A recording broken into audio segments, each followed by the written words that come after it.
오늘 다메섹을 기억하라. 다마스쿠스라고도 하고요. 우리 예전 번역에서 그냥 다메섹 이렇게 번역을 했는데 다메섹을 기억하라 라는 제목으로 하나님 말씀 증거하겠습니다. 오늘 말씀은요, 다윗의 간증입니다. 그러면 간증은 누가 하는 것이냐? 만난 사람, 목격한 사람, 체험한 사람이 하는 게 간증입니다. 그러니까 예수님을 만난 사람이 간증을 할 수 있는 것입니다. 만나지도 않고 간증하는 걸 사기라 그러는 거죠. 바울이 오늘 자기가 만난 예수님에 대해서 간증을 하고 있습니다. 저는 여러분이 사기치지 마시고 예수님을 실제로 만나고 그 체험을 함께 나누는 간증이 있는 그런 생활을 여러분들이 할 수 있게 되시기를 바랍니다. 지난 수요 예배 시간에 우리가 욥기를 공부했습니다. 욥하면 생각나는 게 고난이잖아요. 정수리에서 머리끝까지 온몸에 욕창이 났습니다. 아주 악성 피부병이 생기게 된 것입니다. 기왓장으로 벅벅 긁으면서 온몸에 피가 날 정도로 고통스러웠습니다. 그러나 그것보다 더 고통스러운 것은 만신창이가 된 자신을 조롱하고 힐난하는 친구들의 얼굴을 보는 것, 이것이 더 고통스러운 일이었을 것입니다. 친구랍시고 와가지고 한다는 소리가 겉으로 의로운 척 하면서 뒤로는 죄를 짓는 위선자 이러면서 비난을 하는 겁니다. 야, 기도하면 다 돼. 하나님 말씀에 다 나와 있어. 이러면서 회개하면 하나님은 다 용서하실 거야. 너의 시작은 미약하지만 네가 회개하고 다시 시작하면 심히 창대해질 거야. 이러면서 얄미운 정답만 이야기하고 많은 것입니다. 근데 욥에게 정말로 필요했던 것은 정답이 아닙니다. 함께 울어줄 친구가 필요했던 거죠. 우리는 정답 주는 거 되게 좋아하잖아요. 정답은 쉬운 겁니다. 욥이 정답을 몰라서가 아니에요. 함께 울어줄, 함께 옆에 있어줄 기도의 동역자, 함께 이 아픔을 나눠줄 친구가 필요했던 것입니다. 그래서 그런 고통, 그래서 그 욥이 겪었던 질병이 욥의 육신을 갈기갈기 찢어 놓았다면 친구들의 그 몹쓸 말은 욥의 가슴을, 욥의 마음을 찢어 놓았습니다. 그러나 그런 고통을 견뎌내면서도 욥이 쏟아내는 보석 같은 고백들이 있습니다. 그가 이렇게 고백합니다. 같이 한번 읽어보실까요? 23장 10절인데 같이 읽습니다. 시작. 나의 가는 길을 오직 그가 아시나니 그가 나를 단련하신 후에는 내가 정금같이 나오리라. 이 고백이 믿음의 고백인 것은 이게 지금 고난이 끝난 시점에서 드리는 고백이 아닙니다. 사망의 음침한 골짜기 한 복판에 있는 거예요. 여전히 고난을 겪고 있는 겁니다. 여전히 고난을 지나가고 있는 거예요. 그런데 뭐예요? 내가 이 모든 고난을 지나가면 내가 정금같이 나올 것이다 라고 미리 선언적으로 고백하는 것입니다. 저는 이 말씀을 묵상하면서 야, 욥의 믿음이 대단하다, 훌륭하다 이 생각이 들기보다는 욥의 절규가 느껴지는 겁니다. 욥도 여러분 욥기를 읽어보시면 아시지만 욥이 흔들렸어요. 심하게 흔들렸습니다. 근데 그 심하게 흔들리는 와중에서도 내가 정금같이 나오리라 하는 이 선언, 이 고백은 나는 흔들림이 없는 믿음을 가지고 있습니다. 이게 아니라 주님, 제가 믿음이 흔들려요. 제가 너무 힘들어요. 견딜 수가 없어요. 제 손 잡아주세요. 하는 욥의 절규였던 겁니다. 내가 정금같이 나오리라. 지금 당하는 고난이 너무 어렵고 힘들지만 이거 내면 주님의 손 붙잡고 이 사망의 음치고 골짜기를 지나가면 주님이 나를 퓨어 골드, 정금으로 만드시겠다라고 하는 것을 선포하는 것입니다. 우리 주님은 욥에게 안락한 삶을 이야기해 주시기보다는 그의 믿음이 정금과 같은 퓨어 골드, 정금과 같은 믿음이 되기를 원하셨던 거예요. 고난에는 이유가 있는 것입니다. 우리 정말 주님이 원하시는 건 뭐냐? 우리에게 원하시는 건 뭐냐면요, 태산 같은 믿음이 아니에요. 우리는 생각에 우리가 태산 같은 믿음을 가지면 엄청난 역사를 이루겠거니라고 생각합니다. 근데 그건 영적인 원리가 아니에요. 주님은 우리가 태산 같은 믿음을 갖기를 원하시는 것이 아니고 겨자씨만 하지만 순수한 믿음을 갖기를 원하시는 거예요. 제 방에 겨자씨가 있거든요. 이게 정말 좁쌀만 하고요.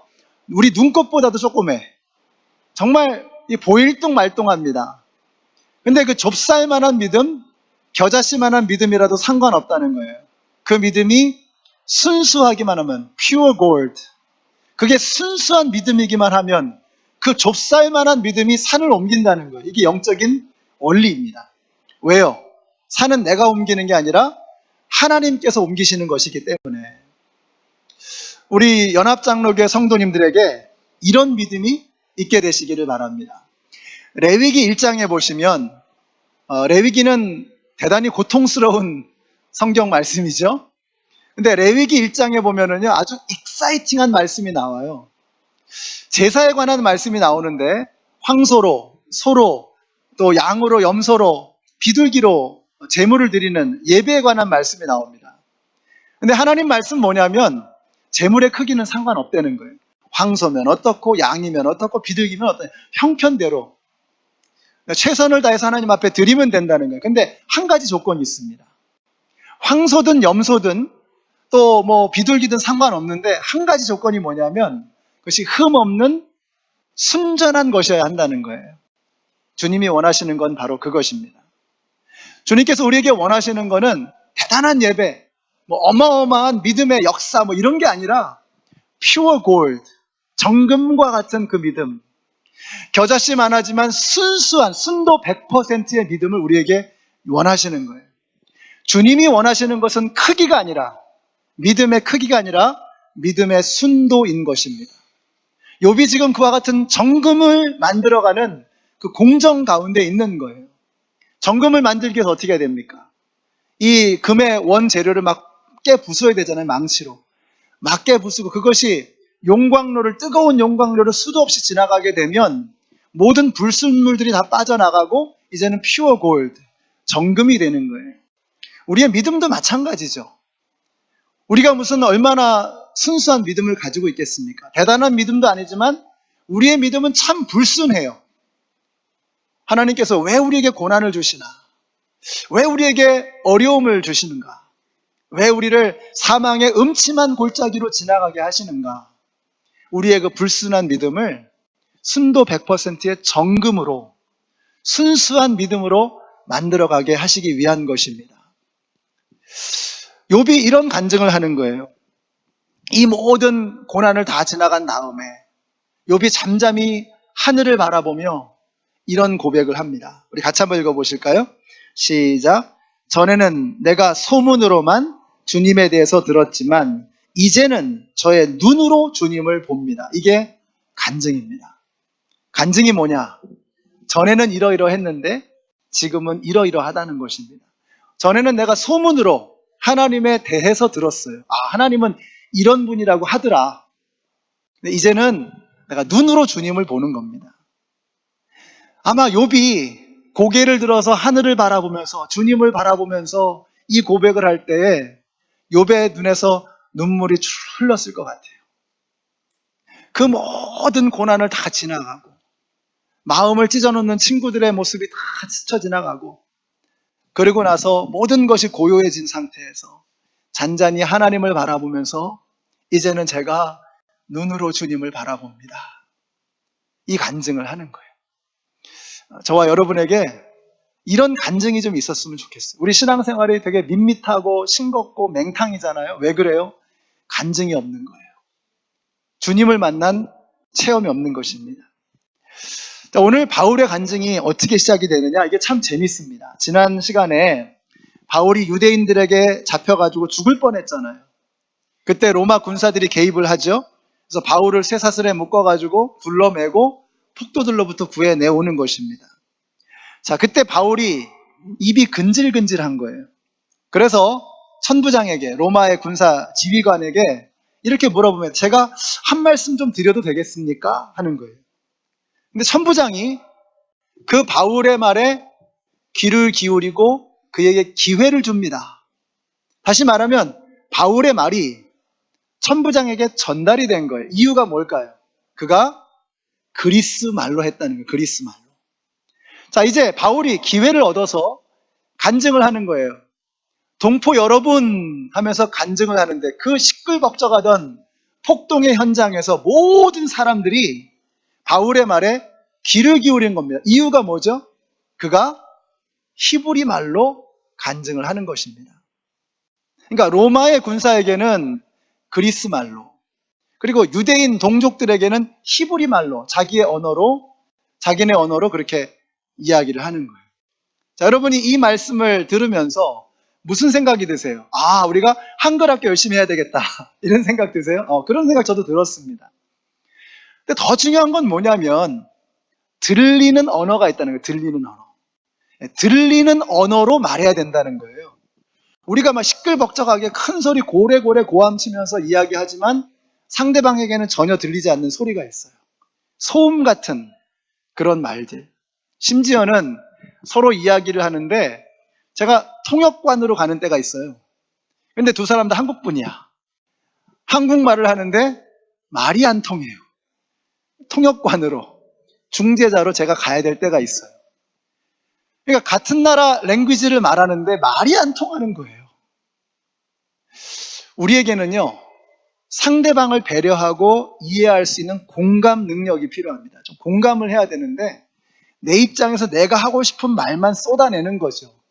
그러니까 상대방에게 내 이야기가 들리지 않는 거예요.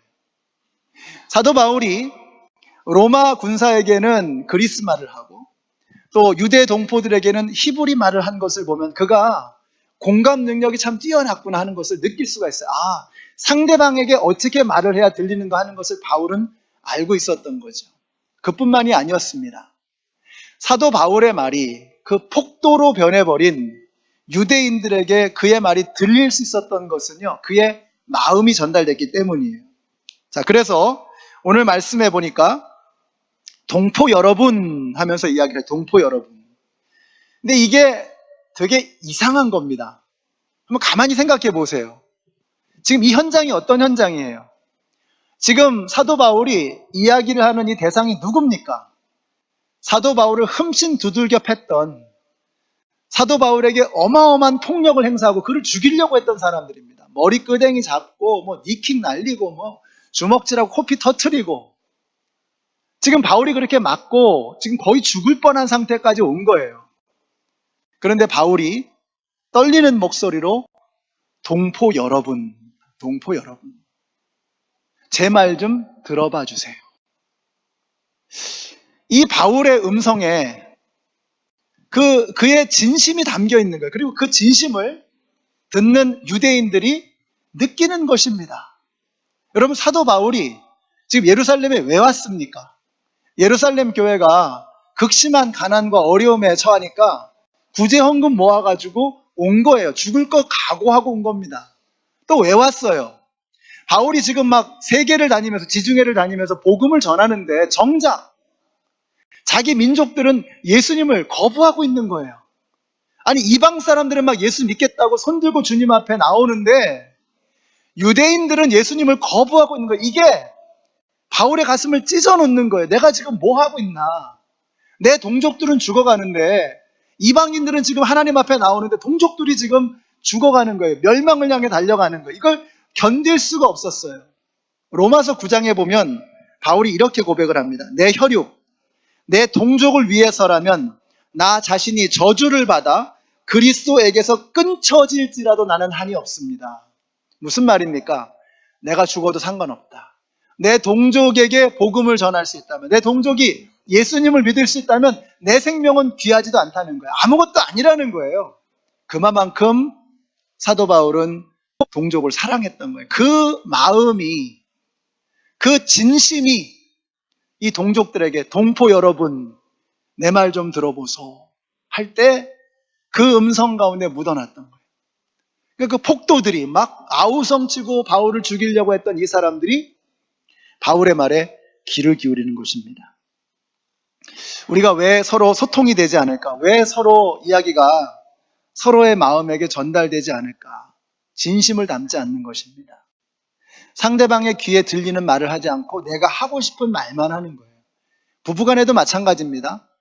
부부간에도 서로 말은 많이 하는데 정말 상대방의 마음을 헤아리는 말을 하지 못하는 거예요. 상대방의 입장에서 말하지 않는 거예요.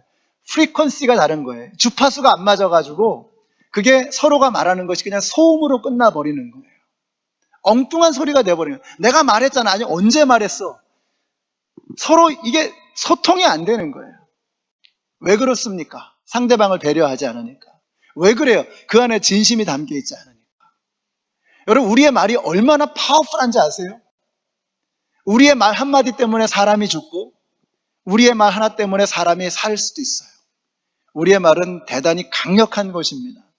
말을 조심해야 돼요.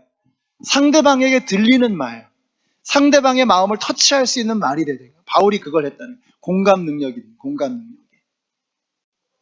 제가 예전에 이제 유학을 와가지고요, 이제 그 학비를 좀 보태기 위해서 일을 했습니다. 대빵약기래, 대빵약기. 그래서 모자 이렇게 쓰고 막 계란 돌리고 막 뭐 칼 막 이렇게 휘두르고 막 집에서 계란 엄청 깼어요. 새우 막 탁 해가지고 이렇게 입에 집어넣고 막 이러는 거 연습하고 막 그랬단 말이죠.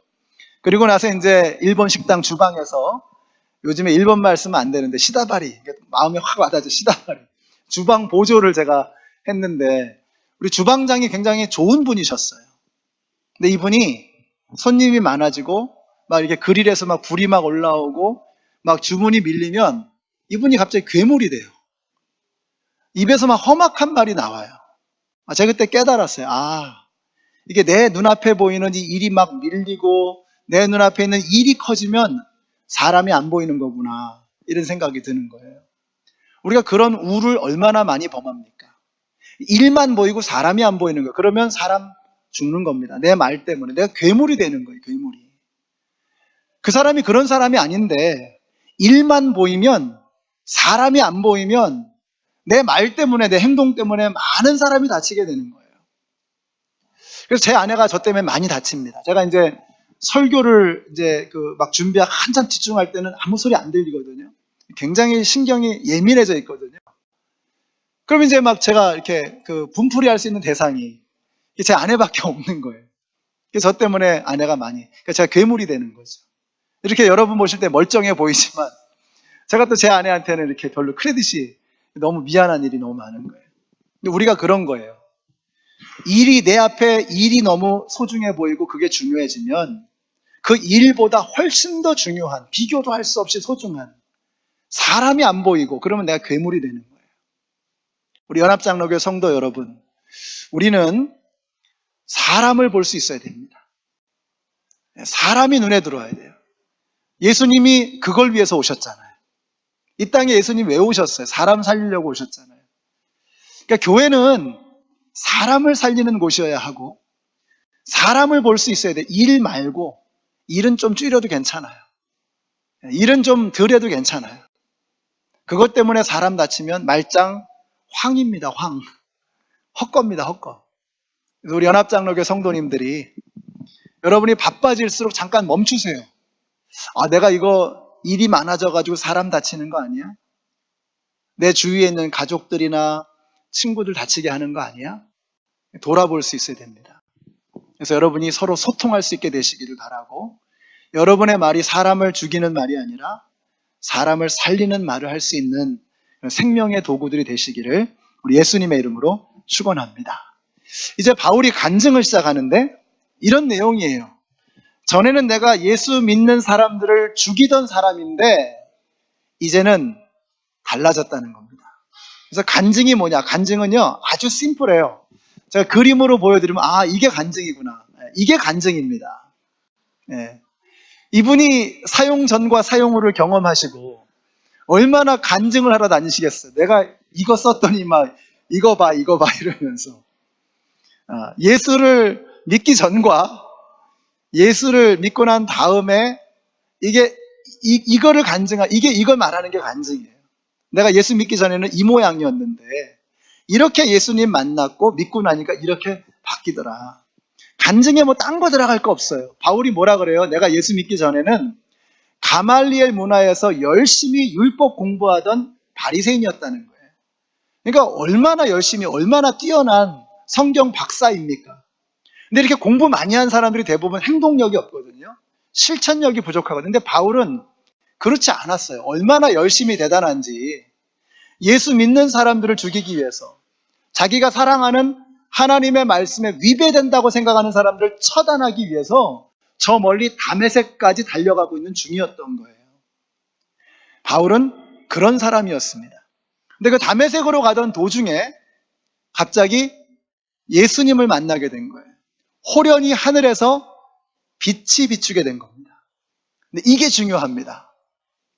바울이 열심히 비교 종교학을 하고 다른 종교하고 비교해보고 이것저것 다 연구하고 논리적으로 따져보니까 그래도 예수님을 믿어야 되겠다라고 해서 논리적인 결론에 이르러서 예수님을 선택한 게 아니었다는 거예요. 그날도 바울은 예수 믿는 사람들을 죽이기 위해서 다메섹으로 가고 있었어요.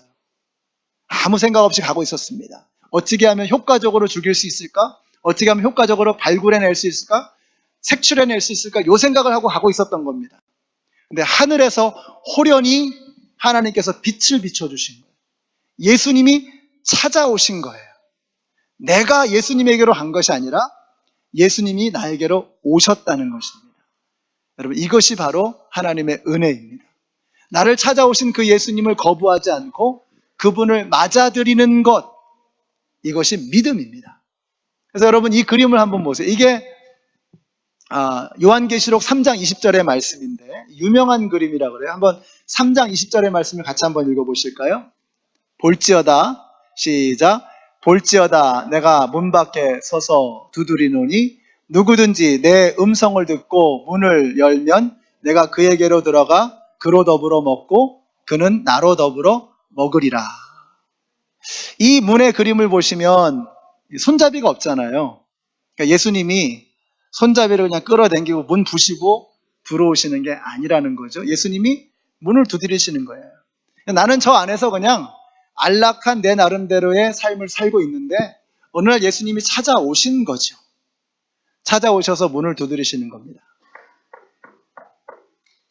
우리는 뭐만 하면 돼요? 문을 열기만 하면 돼요. 예수님께서 빛으로 사도 바울에게 찾아오셔서 마음의 문을 두드린 거예요. 그리고 바울이 그 예수님을 마음의 한가운데로 모셔드린 것입니다. 그날 예수님을 바울은 만났고 바울이 예수님을 만난 후에 그의 인생은 급격하게 변화되기 시작합니다. 하늘에서 급한 이 강한 빛이 비쳤기 때문에 눈이 안 보이게 됐어요. 그래서 아나니아라고 하는 그리스도인을 만나서 눈이 치료를 받습니다. 이 눈에서 비늘이 떨어지고 다시 볼 수 있게 되었어요. 바울은 평생 이 간증을 잊지를 못하는 거예요. 이 기억을 잊지 못하는 거예요. 그래서 사도행전 9장에 보시면은요, 사도 바울이 어떻게 이 예수님을 만나게 되었는지를 설명해 주는 장면이 처음으로 등장합니다. 근데 이 사도행전을 누가 기록한 거예요? 누가가 기록했잖아요. 그 누가가 그걸 어떻게 알아요? 바울이 얘기한 거죠. 간증한 거죠. 누가에게 내가 이렇게 예수님 만났다고 누가에게 간증을 한 거예요. 그리고 오늘 22장에 또 예수님 만난 이야기를 똑같이 합니다. 26장으로 가보면 또 바울이 아그리빠라고 하는 분봉왕을 만나서 또 이 간증을 하는 거예요. 내가 이렇게 예수님 만났노라고 이야기하는 거예요. 무슨 얘기죠? 바울은 틈만 나면, 기회만 되면 다메섹에서 예수님 만난 이 사건을 그냥 다니면서 기회만 되면 얘기를 하는 거예요. 내가 예수님 이렇게 만났다고. 그래서 내가 이렇게 변했다고 이야기하는 겁니다. 자, 여러분, 중요한 건 뭡니까? 이제 바울이 예수님께 물어봐요. 주님, 이제 그럼 제가 뭘 어떻게 해야 됩니까? 예수님께서 하시는 말씀이 가던 길 계속 가라 이거예요. 다메섹으로 가라 이거예요. 가던 길 계속 가. 근데 여러분, 뭐가 달라졌죠? 목적지는 여전히 똑같죠? 여전히 다메섹으로 가는 겁니다. 근데 뭐가 달라졌어요? 달라진 거 아무것도 없는데 한 가지 달라진 게 있어요. 다메섹으로 가는 바울의 마음, 다메섹을 향한 바울의 목적이 달라진 겁니다. 아까 다메섹으로 갈 때 바울이 왜 갔어요? 다메섹에 예수 믿는 사람들을 죽이기 위해서 간 겁니다. 근데 지금 바울이 다메섹으로 가는 이유는 무엇입니까? 다메섹에 있는 예수 믿는 형제 자매들을 만나고 싶은 거예요. 이제는 거기 가서 예수 믿는 그 형제자매들이 정말 보고 싶어지는 거예요. 한 걸음 더 나가서 오늘 본문의 마지막 21절에 보시면 뭐라고 말씀해요? 예수님께서, 하나님께서 이 바울에게 너는 이제 가서 이방 사람들에게 복음을 전하는 사람이 되라고 말씀하시는 거예요. 이제 바울의 발걸음, 바울이 걸어가는 그 목적지의 의미가 달라지는 것입니다. 여러분의 다메섹은 어디입니까? 저는 여러분의 직장이 여러분에게 미치는 의미가 달라지게 되시기를 바라요. 전에는 어땠습니까? 그냥 직장은 돈 벌기 위해 가는 곳 아닙니까? 직장이라고 하는 것은 그냥 내가 가고 싶지 않아도 그냥 뭐 어쩔 수 없으니까 가는 곳, 이런 정도였습니까? 그렇다면 이제는 내 직장의 의미가 달라져야 되는 거예요. 주님께서 나를 거기로 보내신 것으로 믿고 다메섹의 의미가 달라져야 되는 것처럼 내 직장의 의미가 달라지고 내가 살아가는 삶의 의미가 달라져야 되는 것입니다. 우리 교인들 중에서 세탁소 하시는 분들이 계신다면 똑같이 빨래를 하고 다리미질을 하는데 이제는 예수님의 옷을 빨아들이는 심정으로, 예수님의 옷을 다려드리는 심정으로 똑같이, 그러나 다른 마음으로 그 일을 갚는, 최선을 다해서 설렁탕 한 그릇을 끓이더라도 그 주님 앞에 설렁탕 한 그릇을 대접하는 그 마음으로 그렇게 음식을 대접하는 거예요. 샌드위치 하나를 싸더라도 예수님께 드리는 마음으로, 머리를 깎아드리더라도 예수님의 머리를 다듬어 드리는 그런 심정으로 그렇게 해야 되는 거예요. 여러분의 다메섹은 어디입니까? 저는 여러분이 날마다 나아가는 그 다메섹의 의미가 달라지게 되시기를 바라요. 뿐만 아니라 우리 예수님 말씀하시죠. 가라. 이방 사람들에게로 가서 이제는 복음을 전하라. 이렇게 말씀하시는 거예요. 우리가 예수 믿고 나 하나 예수 믿는 것으로 끝나면 안 된다는 거예요. 주님은 가라고 하십니다. 가라는 것입니다. 저는 여러분이 가게 되시기를 바라요. 여러분의 컴포트 존, 편안한 여러분의 그 자리에 머물러 있지 마시고 가시기를 바랍니다. 다메섹으로 가시고 더 멀리 이방 사람들에게로 가시기를 바라요. 다메섹은 어떤 곳입니까? 예수 믿는 동포들, 예수 믿는 형제 자매들이 있는 곳이었어요. 믿음의 공동체죠. 그 믿음의 공동체가 있는 곳으로 가라고 주님이 말씀하셨어요. 거기서 형제 자매들을 만나서 은혜를 나누고 사랑을 나누고 목장 모임을 하고 함께 예배를 드리고, 다메섹은 그런 곳이에요. 근데 거기서 끝나지 않았어요. 주님이 말씀하십니다. 가서 이방 민족에게 가라는 거예요. 우리가 맨날 편안한 사람만 만나잖아요. 오늘도 한번 보세요, 여러분. 이제 예배 끝나고 아래층 내려가서 식사하실 때 여러분 누구에게 가서 누구하고 식사합니까? 맨날 만나는 사람하고 만나잖아요. 지난주에도 지지난주에도 그 전달 그 전전달에도 여러분이 만났던 그 사람하고 똑같은 exactly same person, 똑같은 사람 만나잖아요. 그러지 말라는 거예요. 가라는 거예요. 누구에게? 이방 사람에게로. 나하고 좀 다른 사람, 나하고 이렇게 좀 코드가 안 맞을 수도 있고, 나하고 좀 결이 다르고, 생각도 좀 다르고, 연령도 좀 다르고, 문화도 좀 다르고, 그런 사람에게로 갈 수 있어야 되지 않냐는 거예요. 아니, 여기서도 우리가 서로 다른 사람에게 다가가지 못하는데, 저 멀리 뭐 선교지 가서 우리가 뭘 어떻게 하겠습니까? 여기서도 못하는데. 오늘 연합장로교 성도님들이 좀 서로에게 다가갈 수 있는 그런 분들이 되시기를 바라요. 이방 사람에게 다가갈 수 있는 그런 사람들이 되시길. 우리 주위에서도 그런 사람들이 얼마나 많습니까? 아직까지도 예수님 알지 못하고 죽어가는 그런 많은 사람들이 있잖아요. 그분들하고 대화를 해보면 대부분 불편합니다. 왜냐하면 너무 달라요. 취미생활도 다르고 또 살아가는 삶의 목적도 다르고, 그러니까 얘기가 잘 안 통해요. 대화 자체가 불편해요. 그런 사람에게 가라는 거예요. 맨날 똑같은 사람들끼리만 어울려서 우리끼리 좋고 우리끼리 파티하고 우리끼리 편안하고 요거로 끝나면 안 된다는 거예요. 저와 여러분을 주님께서 부르신 이유가 뭐냐? 우리를 만나주신 이유가 뭐냐?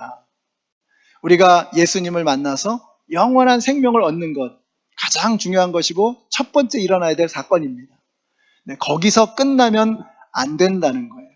사도 바울이 다메섹으로 가는 길에서 예수님 만나고 난 다음에 그러고 나서 그냥 어디 산속으로 들어가서 혼자 예수님 찬양하고 하나님 찬양하고 그러고 살았다면은 그게 하나님께서 기뻐하실 일이 아니죠.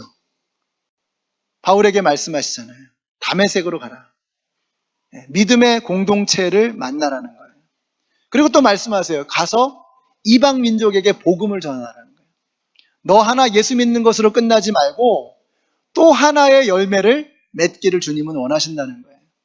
우리 연합장로교회가요 50주년이 됐습니다. 그 우리가 50년 전에 저는 이번에 50주년을 생각하면서 이거 정말 대단한 사건이다. 묵상하면 묵상할수록 기도하면 기도할수록 이게 대단한 일이다. 50년 전에 첫 삽을 뜨고 50년 전에 교회에서 첫 번째 예배를 감격스럽게 드린 겁니다. 이민 초창기에 1969년에 근데 50년이 지나서 이제 50년 만에 드리는 예배인 거예요. 그날 예배가. 그럼 마귀가 그거 좋아하겠습니까? 안 좋아하겠습니까? 당연히 안 좋아하죠. 아니, 내가 그동안 그렇게 공격했는데 여전히 버티고 있어? 마귀가 안 좋아하죠. 하나님께서 얼마나 기뻐하시겠어요. 그러니 우리가 기도하면서 준비해야 됩니다. 제가 오늘 칼럼에 그걸 쓴 거예요. 이렇게 감격스럽고 이렇게 중요한 영적인 사건을 우리가 대하면서 어떻게 기도하지 않고 이것을 준비하느냐.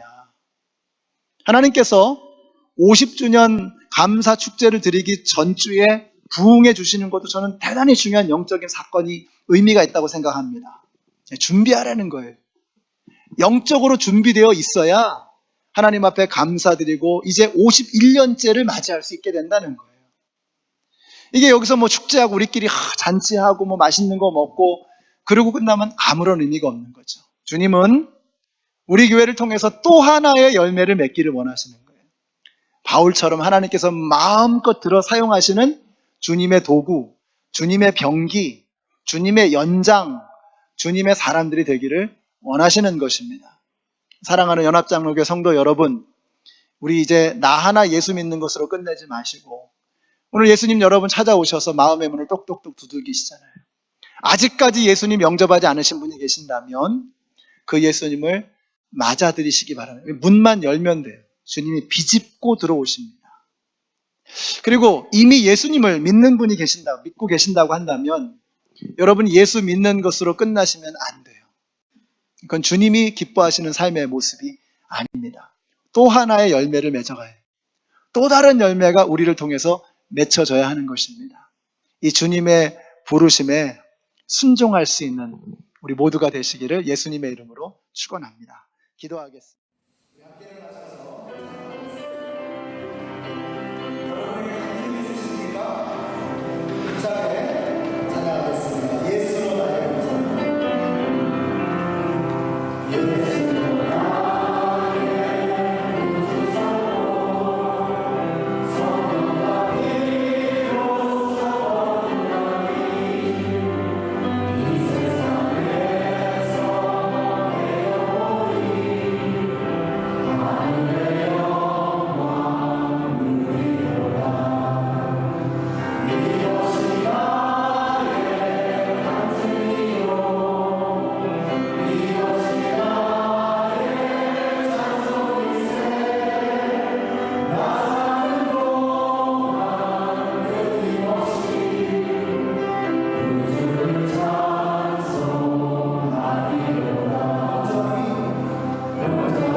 우리 창립 50주년 감사 축제를 하나님 앞에 드리기를 원합니다. 주님 앞에 온 성도님들이 한마음 되어 드리는 진정한 예배가 되게 하여 주시옵소서. 같이 합심해서 잠시 통성으로 기도하겠습니다.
이제는 생명의 근원이 되시는 우리에게 찾아오셔서 우리의 마음의 문을 두드리시는 우리 주 예수 그리스도의 은혜와 하나님 아버지의 그 할례없는 사랑하심과 성령님의 교통하심이 이제는 우리가 살아가는 이 삶의 현장의 한복판에서 예수님을 다시 만나며 그 예수님 주시는 새롭게 하신 그 명령을 들고 이방을 향해 세상을 향해 우리의 믿음의 공동체를 향해 다시 나아가기를 소원하는